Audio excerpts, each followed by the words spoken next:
우리가 믿어야 될 믿음이 여러 가지가 있어요. 제가 성령 충만을 정의할 때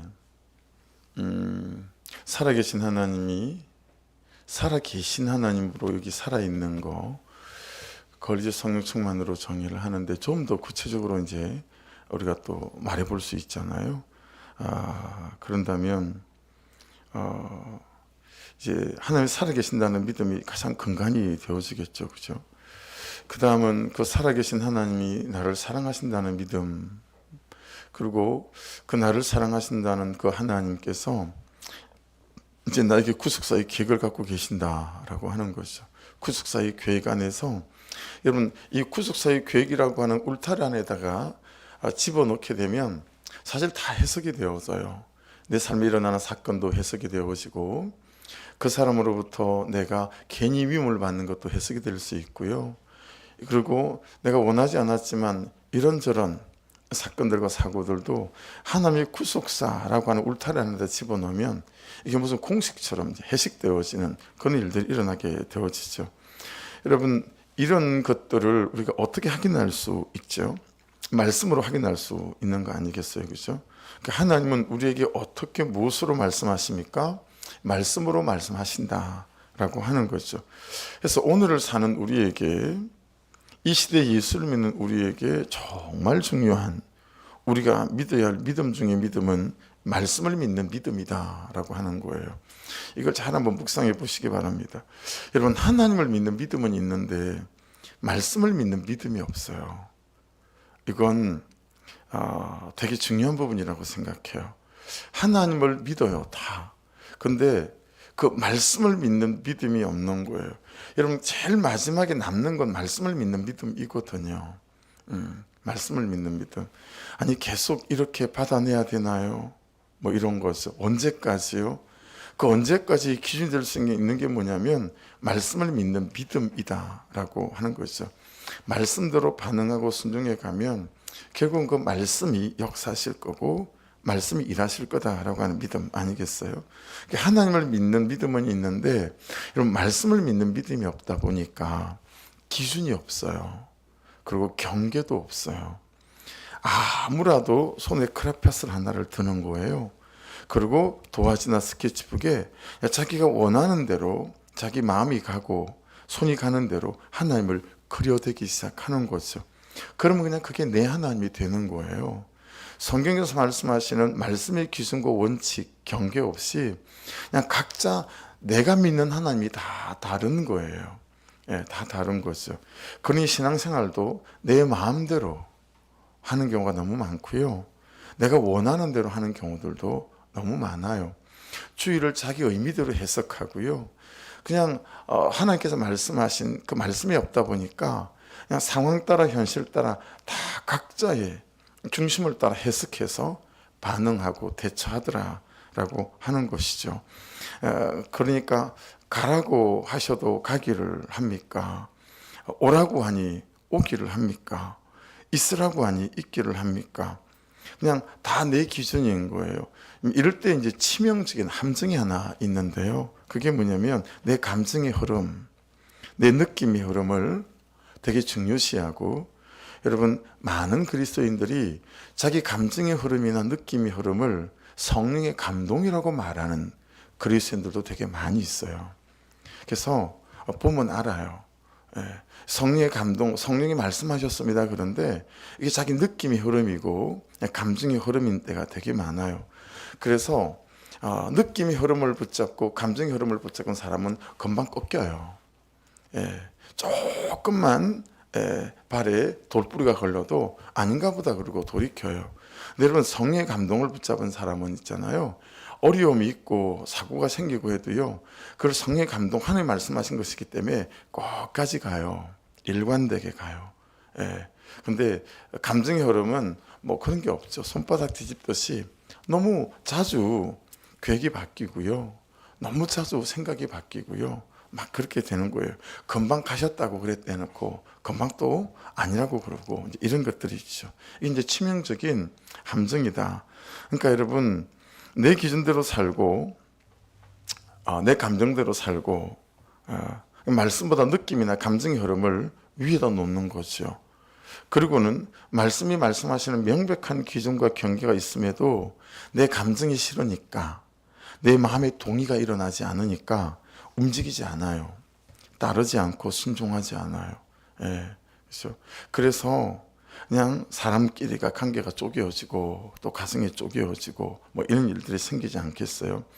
내 기준대로 살고 내 감정대로 살고 세상에 사는 대로 살고 세상에 고함치는 대로 살고, 그냥 친구가 그렇게 사니까 나도 그렇게 살고 옆집 아줌마가 그렇게 사니까 나도 그런 식으로 반응하기 시작하는 거죠.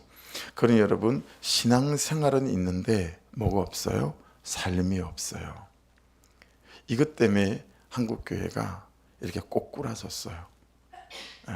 그래서 여러분, 지금은 600만, 1200만이라고 그랬었거든요. 제가 20대 때. 근데 지금 600만이라고 그랬는데요. 사실은 따져보니 500만밖에 안 된다. 그리고 천주교를 믿다가 불교를 믿다가 기독교를 믿다가 가장 급속하게 이탈하는 데가 제일 많은 데가 개신교예요. 예. 가장 많이 이탈해요. 왜 그러겠어요? 신앙생활은 있는데 우리에게 삶이 없는 거예요. 이걸 돌이키는 게 뭐예요? 말씀을 따라가는 삶이에요. 예, 말씀을 따라가는 삶입니다. 여러분, 감정에 길들여지고 현실에 길들여지고 말씀에 반응하는 것이 아니고 상대방의 반응에 따라 우리가 반응하는 거예요. 예. 이거 정말 우리가 여러분 연습해야 돼요. 어떤 때는 그런 마음이 들어요. 우리끼리 누구는 아들하고 누구는 딸하고 또 우리끼리 누구는 남편하고 누구는 아내하고, 그리고 여러분 해보는 거예요. 예. 그럴 때도 이렇게 반응할 때도 내가 이렇게 반응하리라. 이런 정말 연습과 훈련이 필요한 것 같아요. 예. 필요한 것 같아요. 그러지 않으면 참 계속 그렇게 살아온 우리가 말씀을 따라가는 것들이 참 쉽지 않은 것 같다라고 하는 것입니다. 그러니 여러분, 일생 신앙생활을 해왔는데 그렇게 살아와 보니까 그냥 그는 나보다 옳다도가 잘 안 되는 거죠. 예, 들을 말을 들었습니다. 이게 1cm 깊이밖에 되지 않는 것 같아요. 적어도 내 키 정도는 잠길 만한 깊이가 좀 되고 내 혈기 정도는 잠길 만한 그런 깊이가 좀 돼야 되는데 내 발톱 하나 잠길 만한 깊이도 안 되는 거예요. 그러니까 들을 말을 들었습니다가 아니라 내가 더 이상 네 말 안 듣겠다, 이걸 노래 부르며 그냥 찬스만 보고 있는 거예요. 딱 찬스만 보고 있다가 그냥 말씀과 그죠? 달리 그냥 내 감정대로 내가 어떤 결정과 선택을 하려고 한다라고 하는 것이죠. 내 발톱도 못 잠그는 깊이니까 여러분, 상대방의 감정을 어떻게 거기다 담글 수 있겠어요, 그렇죠? 상대방의 혈기나 실수나 부족함을 담아내고 받아내는 그런 깊이는 아예 없습니다. 그러니 돌아서고 후회하는 나는 있지만 돌아서면 하나님께서 참 너무 잘 받아냈다 라고 안아주는 나는 없다 보니까 우리 스스로가 너무 이제 낙심이 되어지는 거죠. 그래서 여러분, 돌아서서 후회하는 나는 좀 끝이 나고 딱 돌아서는데 하나님이 받아낸 나보고 들을 말을 들었습니다 한 나보고 여러분, 하나님께서 안아주는 그런 저와 여러분들로 잘 세워져가는 은혜가 있기를 주의 이름으로 축복합니다. 왜 아침에 이 말씀을 나누기 전에 이렇게 길게 서두를 말씀을 드렸냐면 우리가 잘 안 되는 두 가지 때문이에요. 2절을 보시겠어요? 2절에 보시면 이스라엘 자손에게 명령하여 그들이 받은 기업에서, 거기 밑줄 한번 보십시오. 그들이 받은 기업에서. 여러분, 이게 에덴 동산에서 아담부터 실패한 거죠. 하나님께서 다 주신 거잖아요. 하나님께 다 받은 거잖아요. 근데 세월이 지나니까 전부 다 원래부터 내 것 같았던 거 아니겠어요? 원래부터 내 것 같으니까 하나님이 나한테 안 준 게 뭐가 있나 보니까 선악과를 주지 않은 거죠. 예. 사탄이 그때 나타나서 왜 안 먹니? 먹지 말라고 그랬다. 안 주시더라 저건.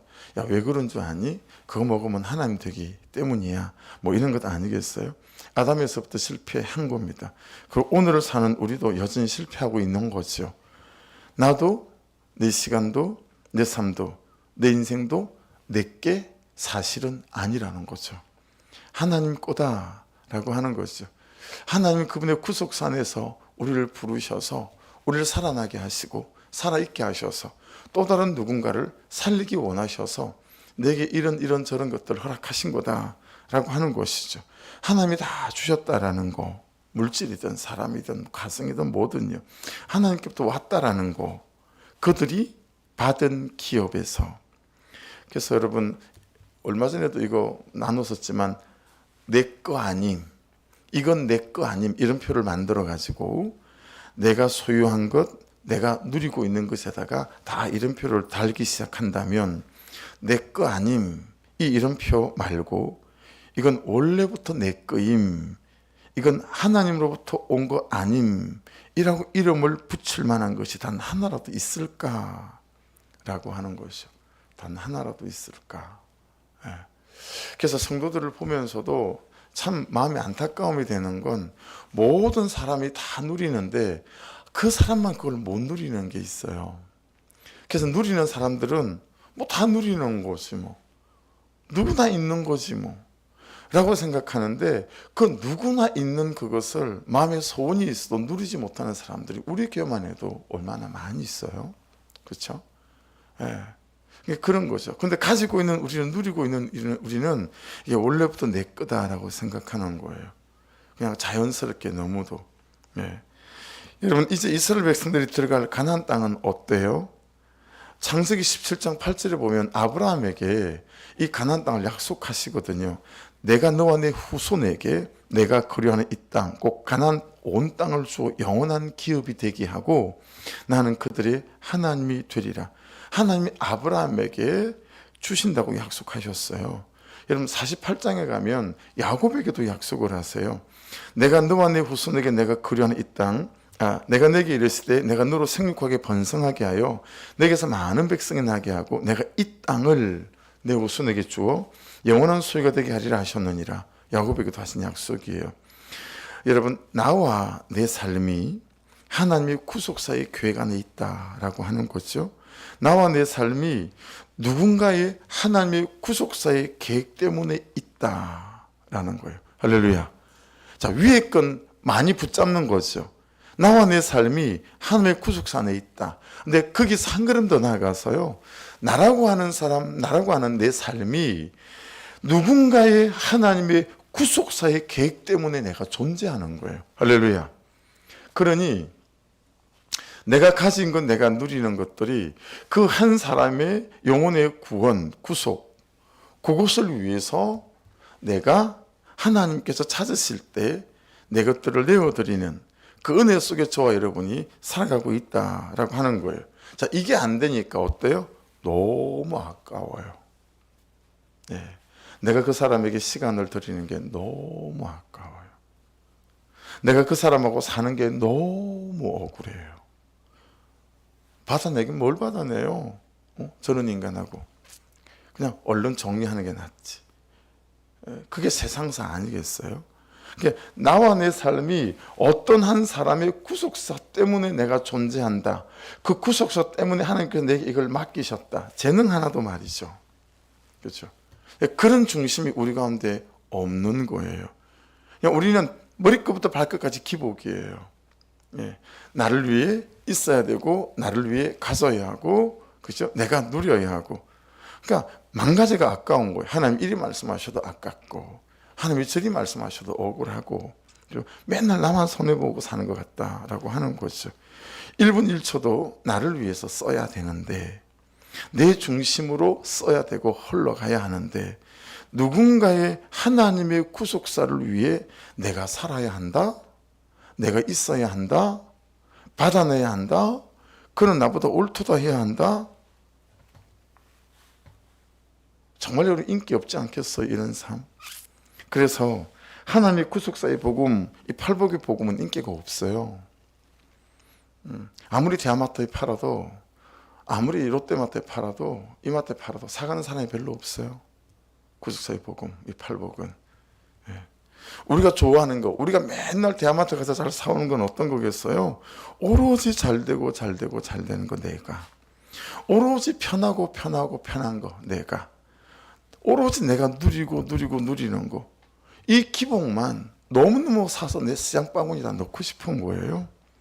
그래서 싱크대도 집어넣고 저기도 집어넣고, 그죠? 보이는데 안 보이는데 전부 다 그런 거 집어넣고 그걸 위주로 살아가고 싶은 거죠. 예. 이게 안 되면 뭐가 안 될까요? 2절을 보십시오. 이스라엘 자손에게 명령하여 그들이 받은 기업에서 레위인에게 거주할 성읍들을 밑줄 주게 하고, 그들이 받은 기업에서 주래요. 또 그 밑에 보세요. 너희는 또 그 성읍들을 두르고 있는 초장을 레위인에게 주어서, 밑줄에 주어서. 4절로 가보실래요? 너희가 레위인에게 줄, 거기도 밑줄이나 동그라미예요. 받은 기업에서 다 주래요. 줘놓고 다 주래요. 6절에 가보세요. 너희가 레위인에게 줄 성읍은, 여러분 성읍도 주고 초장도 다 주라는 거예요. 7절로 가보시겠어요? 너희가 레위인에게 모두 48성읍을 주고, 세상에 48개 성읍을 주래요. 도시를 주라는 거 아니에요? 그 뒤도 보세요. 초장도 함께 주래요. 난 뭘 먹고 사나? 주더니 왜 다 주라시나? 주기 위해서 우리에게 주신 거다라는 거 알 수 있겠죠. 8절에 가보시겠어요? 너희가 이스라엘 자손의 소유에서 레위인에게 너희가 성읍을 줄 때의 줄, 많이 받은 자에게서는 많이 떼어서 주고, 여러분이 조금이라도 가졌다면, 할 줄 안다면 그거 흘려보내고 나누라고 주신 거예요. 그 밑에 적게 받은 자에게서는 적게 떼어 줄 것이라. 나는 적게 받으니 줄 게 없어요. 천만에요. 없는 자도 줄 게 있어요. 그렇죠? 맨 마지막에 보세요. 각기 받은 기업을 따라서 그 성읍들을 레위인에게 줄지니라. 아이, 받았는데 내 건데, 그죠? 그걸 주라고 하세요. 이게 하나님의 구속사 안에서 누군가를 살리기 위해서 나를 살리신 이유고 목적이에요. 저와 여러분이 숨쉬고 살아가는 이유예요. 이번에 전도하면서 너무 애들을 쓰셨잖아요. VIP, 그죠? 정말 애쓰셔서 오신 분도 있고 못 오신 분도 있고, 근데 뒤에서 얼마나 애쓴지는 잘 알죠. 그래서 너무 아까워서 그대로 VIP를 놓치지 않고 성탄 때 초대하려고 해요. 그래서 주중에 오늘은 제가 하루 종일 양육이라, 지금 예비 목자 양육반을 이제 시작을 하려고 합니다. 시작한 사람도 있고, 근데 오늘 지나고 나면 주중에 또 표를 붙여놨던 것도 만들려고 해요. 그래서 여러분 했던 거 그대로 좀 집어넣고, 그걸 안 뜯었어야 되는데, 그 만드느라고 몇 시간 걸렸는데, 오시는 분들이 붙여놓은 거라 다 볼까봐, 그냥 민망해 할까봐 다 뜯었는데, 그래서 다시 계속 기도해 가려고 해요. 새벽마다 기도해 가고, 그러려고 하거든요. 누군가의 영혼의 그 구속사, 삶의 구속사를 위해서 우리에게 하나님의 구속사가 있었다. 그리고 지금 있다. 라고 하는 거죠. 여러분, 주게 하고 주어서 주되, 주고, 줄지니라. 이게 전부 다 똑같은 단어예요. 히브리어로 나탄이라는 단어예요.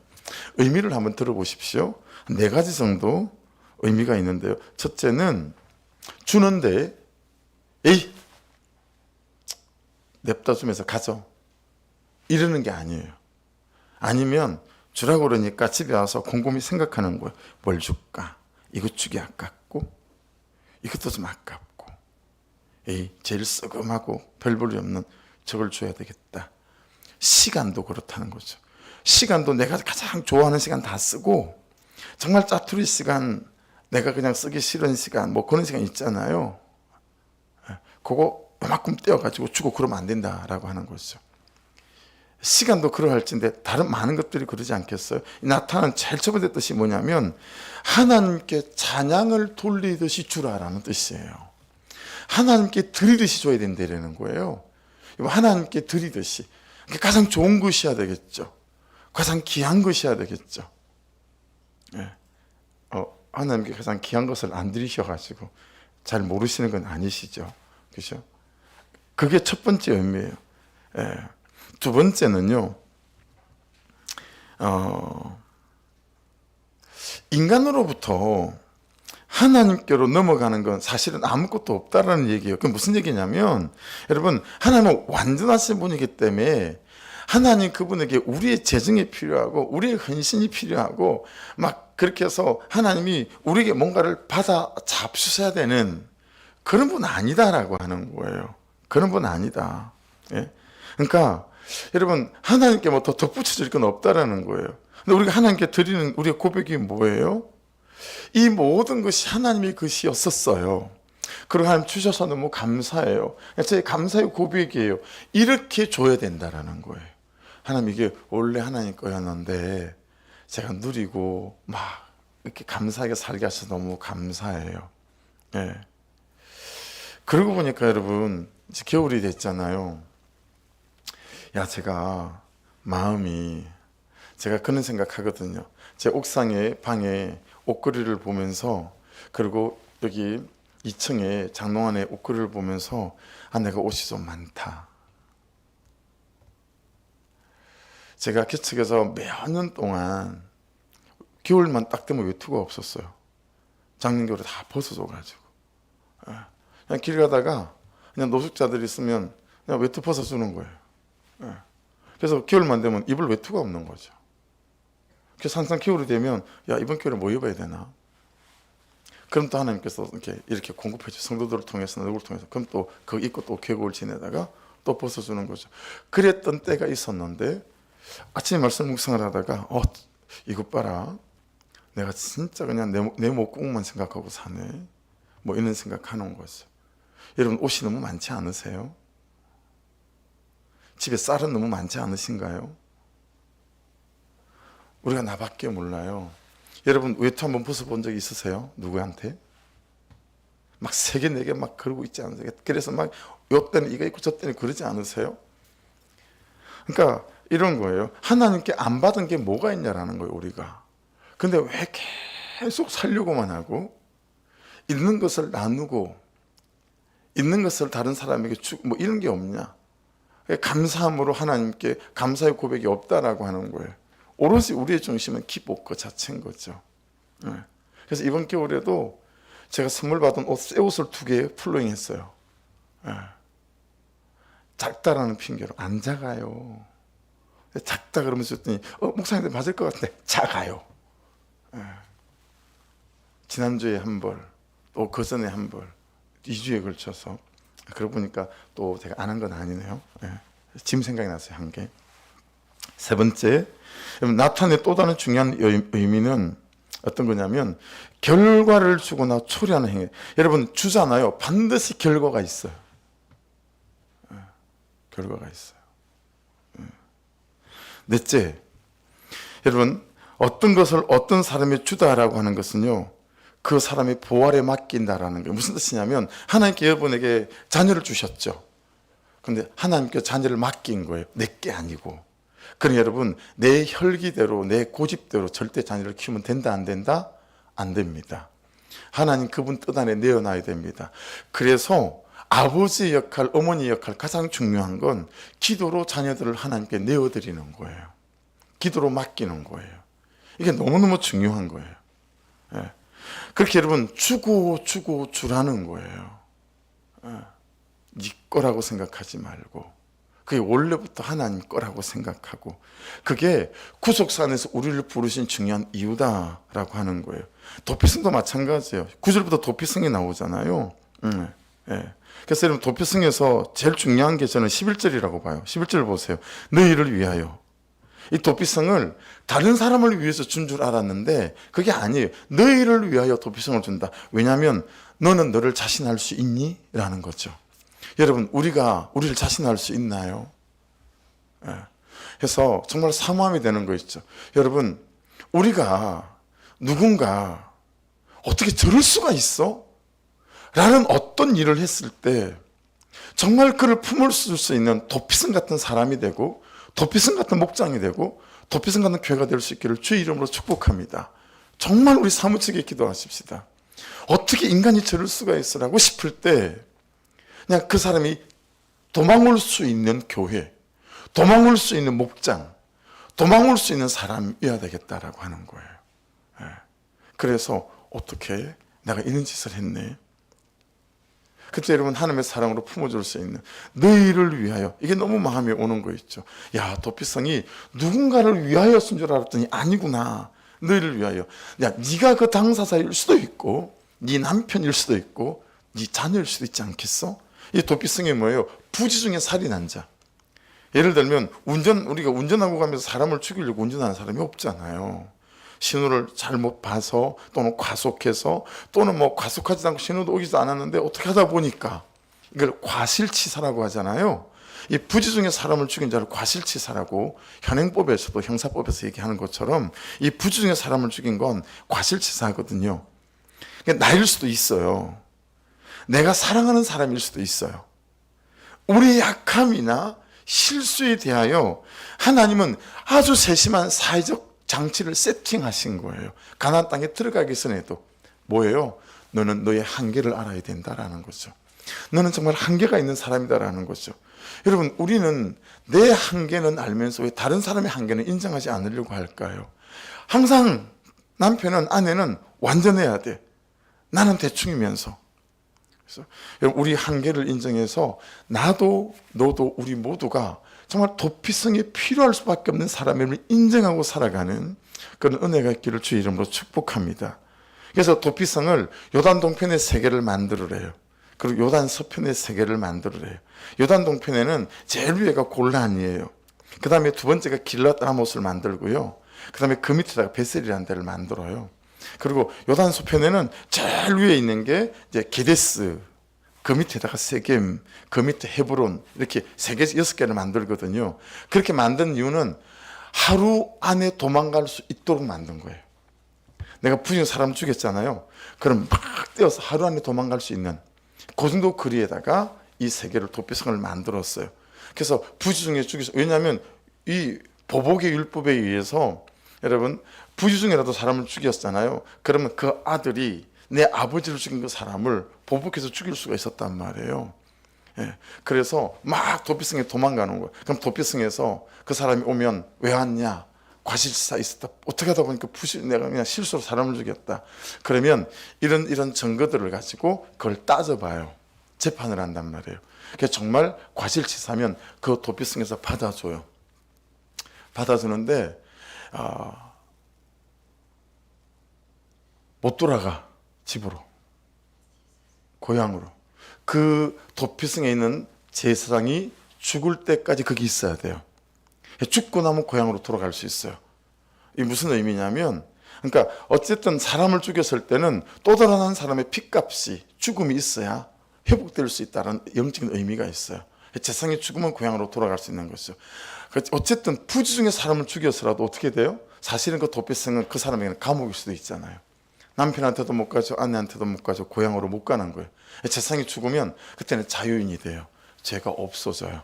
그리고 돌아갈 수 있는 거예요. 그러니까 여러분, 이걸 보더라도 영적으로 따져보십시다. 정말 깨어 있어야 돼요. 우리가 육체적으로 사람을 죽이는 것만 죽이는 게 아니잖아요. 말로 사람을 죽이잖아요. 영적으로도 우리의 습관과 태도로, 혈기로도 사람을 죽이잖아요. 그러니까 여러분, 정말 그것 자체도 지금 이 말씀의 근거에 볼 때 책임을 묻는다 안 묻는다? 책임을 묻는다라고 하는 거예요. 그래서 정말 깨어서 여러분, 말로든 혈기로든 성품이든 태도로든 여러분, 사람을, 신앙을, 믿음을 죽이지 않는 은혜가 있기를 주의 이름으로 축복합니다. 그런 의미들이 여기 있어요.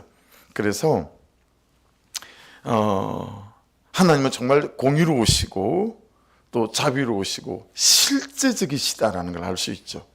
실제적이다. 도피성을 만들어서 그렇게 이제 입증될 때까지 보호해주고 또 사람의 한계를 아시고. 그래서 여러분, 우리가 어디로 도망갈 것인가? 그죠? 우리 예수 그리스도 우리의 도피성 아니겠어요, 그죠? 그래서 교회 시대를 사는 오늘날 우리에게는 목장 공동체 또 교회가 도피성이 있음을 기억하고, 먼저는 한 분 한 분, 저와 여러분이 참 다른 사람이 도망올 수 있는 도피성 같은 은혜가 있는 사람 되시기를 주의 이름으로 축복합니다. 그리고 정말 내 한계를 인정하는 그런 은혜도 있기를 주의 이름으로 축복합니다. 그 이제 사람 죽인 거 16절부터 보시면 철 연장으로 사람을 죽일 만한 돌, 다 의미가 있죠. 그래서 사람을 죽일 만한 나무 연장을 손에 들고, 무슨 거예요? 의도적으로, 계획적으로, 그런 뜻이에요.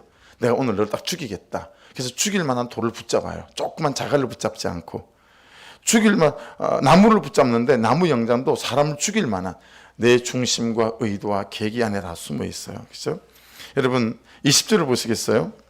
만일 미워하는 까닭에 밑줄입니다. 만일 미워하는 까닭에 밀쳐 죽이거나 기회를 엿보아. 여러분, 뭘 잘 다뤄야 된다는 거예요? 우리의 미움을 잘 다뤄야 된다는 거예요. 여러분, 감정적으로 그가 미워지는 걸 잘 다루셔야 해요. 왜냐하면 우리 주님은 뭐라고 말씀하셨어? 복음에 그 사람을 죽이는 것만 죽이는 게 아니죠. 미워하는 것도, 마음으로 살인하는 것들 다 말씀하시잖아요. 여러분, 미움을 잘 다룰 수 있기를 주의 이름으로 부탁드립니다. 미움이 생길 때 그냥 그 미움을 잘 다뤄야 돼요. 목장 안에서 그 미움을 고백하고 나누고, 그죠? 오픈하고 그러면서 같이 기도받으면서 미움이 그에 대한 사랑으로 바뀔 수 있도록, 용납으로 바뀔 수 있도록. 예. 그래서 어쨌든 따라하십시다. 생명 낳는 적용을 해야 된다. 예, 미움이 생길 때마다, 뭐가 생길 때마다 다 생명 낳는 적용을 해야 돼요. 여러분, 이걸 누가 잘했죠? 요셉이 잘했어요. 형들이 다 팔아먹었잖아요. 근데 생명 낳는 적용을 해서, 여러분, 이 창세기 45장 5절에 보면 형들이 왔을 때 요셉이 이렇게 고백하잖아요. 당신들이 나를 이곳에 팔았다고 해서 근심하지 마소서, 한탄하지 마소서. 하나님이 생명을 구원하시려고 나를 당신들보다 먼저 보내셨나이다. 할렐루야. 누군가를 살리려고 우리를 구속사에서 우리를 불러주신 거다, 이 얘기죠. 오늘날의 구속사하고 똑같아요. 한 번 더 해요. 50장에 가면 요셉이 그들에게 이르되 두려워하지 마소서, 내가 하나님을 대신하리까. 당신들은 나를 헤아리하였으나 하나님은 그것을 손으로 바꾸사 오늘과 같이 많은 백성의 생명을 구원하게 하시려 하셨나니. 할렐루야. 이 은혜가 저와 여러분의 은혜가 되기를 주의 이름으로 축복합니다. 그래서 다윗도 사울왕을 죽일 두 번의 기회가 있지만 그가 그러지 않잖아요. 그죠? 생명 낳는 적용이 오늘 여러분에게 있기를 주의 이름으로 축복합니다. 기도하겠습니다. 말씀 붙잡고 기도하시면서, 하나님 참 은혜를 허락해 주시고 간섭해 주셔서 내 것이 아닙니다. 주는 자로 살게 하시고 내가 도피성 같은 인생과 삶을 살아가게 도와주시고 미움 관리 잘하게 도와주셔서 아버지 하나님, 이하도 이 삶에서 정말 생명나는 적용을 하며 승리하게 도와주소서. 우리 김홍현 선교사님, 김동범, 김성경 선교사님 놓지 마시고 또 중보 부탁드립니다. 우리 주여 한번 기도하고, 이번 또 추수감사주일에 또 오실 분들이 계세요. 하나님, 이번 추수감사주일에 오실 VIP들 가운데 은혜를 베푸시고, 이번 주에 왔던 분들도 추수감사주일에 또 재초청하십시다. 그래서 하나님 또 함께 추수감사주일에 나아가는 은혜도 있게 도와주옵소서. 우리 주여 한번 부르고 기도합니다. 주여.